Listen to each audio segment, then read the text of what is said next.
یعنی کہ ایک تو ہوتا ہے گناہ کا کام کرنا، برے کام، بے حیائی کا کام کرنا، یہ ایک گناہ ہوا، لیکن اس گناہ کو مجلس میں کیا جائے، سب کے سامنے کیا جائے، بے شرمی کے ساتھ کیا جائے، تو کیا ہوتا ہے کہ گناہ کی پبلسٹی ہو جاتی ہے، پھر دوسروں کو بھی اس گناہ میں لگنے کا چانس بڑھ جاتا ہے.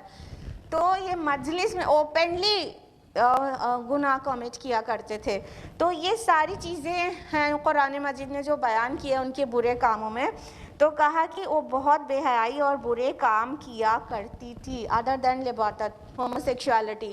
یہ بھی کہا گیا قرآن مجید میں کہ ہوموسیکشوالٹی جو انہوں نے جو گندی کام کیے ہیں اس سے پہلے کبھی کسی نے نہیں کیے، جس سے اندازہ یہ ہوتا ہے کہ سب سے پہلی بار ہوموسیکشول قوم لوط ہی تھی. پھر اس کے بعد اب تو کیا کہنے، اگر آپ کو پتا ہو کتنی ہی کنٹریز ایسی ہیں جہاں ہوموسیکشوالٹی کو لیگلائز کر دیا گیا ہے، کتنی ہی کنٹریز ایسی ہیں جہاں پارشلی لیگلائزڈ ہے.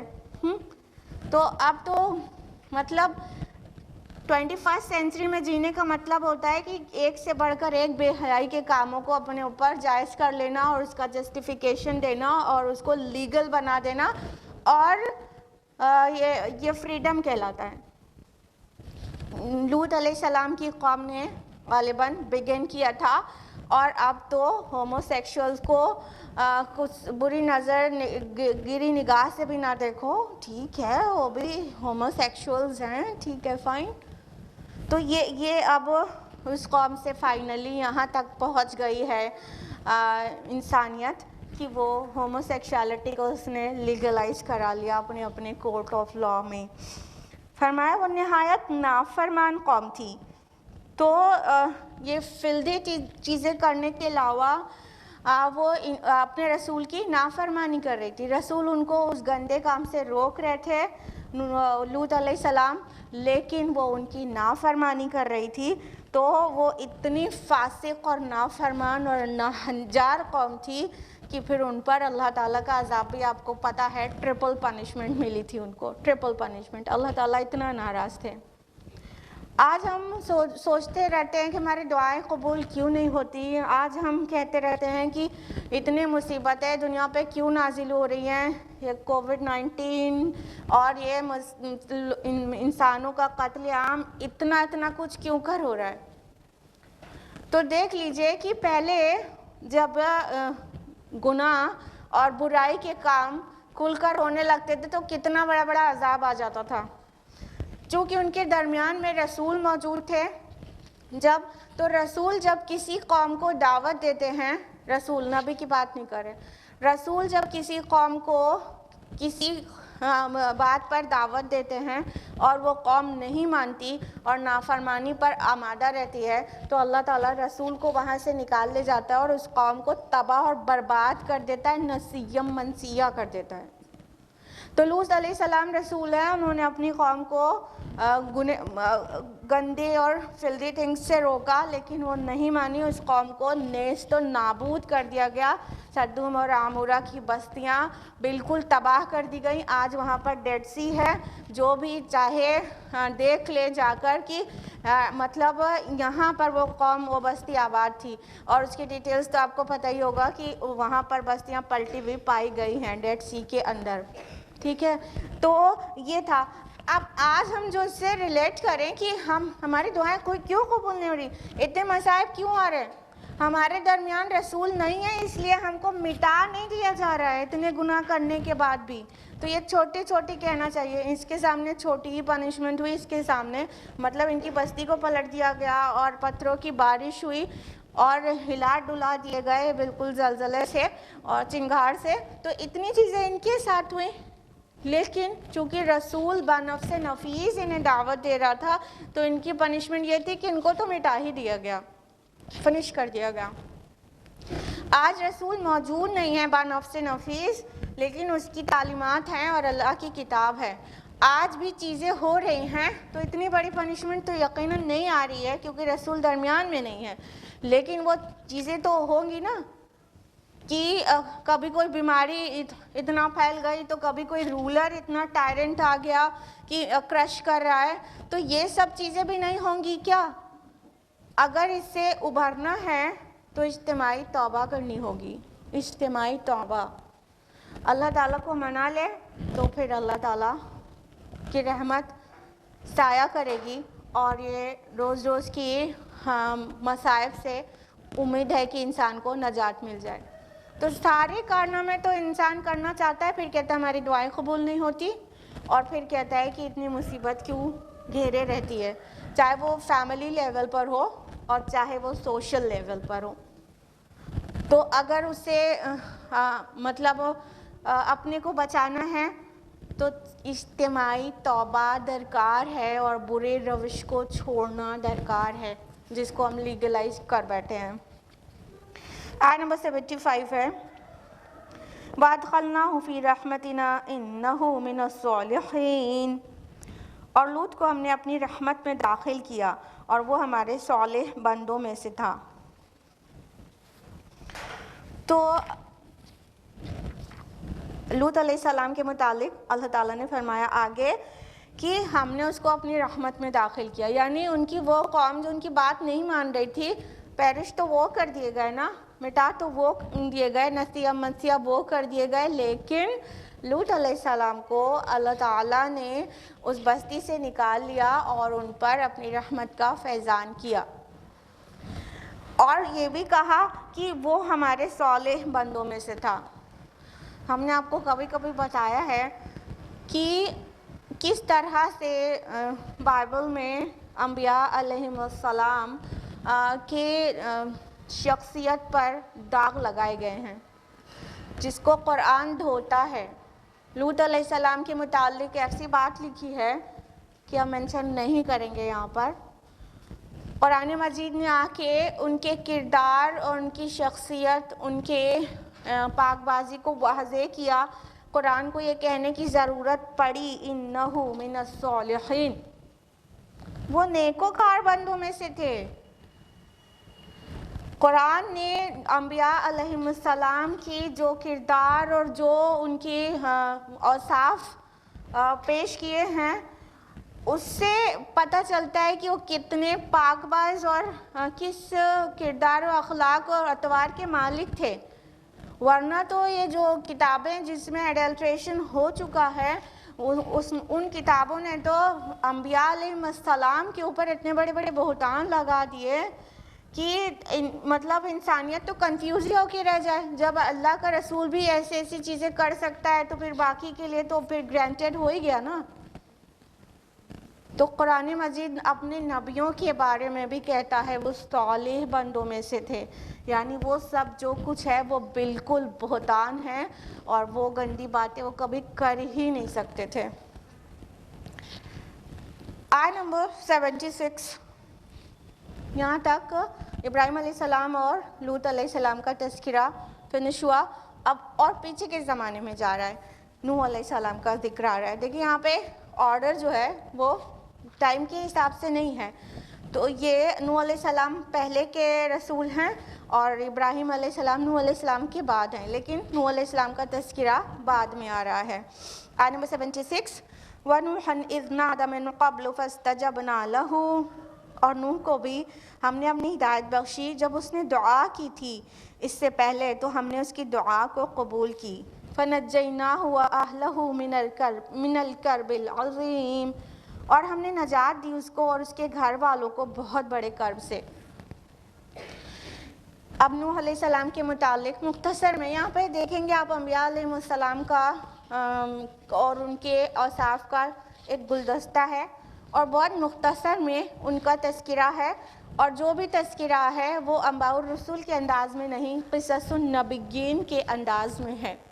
ٹھیک ہے، دونوں ٹرمز ہم اکثر یوز کرتے رہتے ہیں، اگر آپ کے لیے معروف ہو، نہیں تو مختصر میں بتا دیں کہ انباء الرسول جب رہے گا تو نبیوں کے وہ قصے جو نبی اللہ کی عدالت بن کر آئے تھے، رسول بلکہ کہنا چاہیے، اور ان کی قوم نے ان کی بات کو نہیں مانا تو پھر ان پر عذاب آ گیا. یہ انداز ہے انباء الرسول کا. ٹھیک ہے،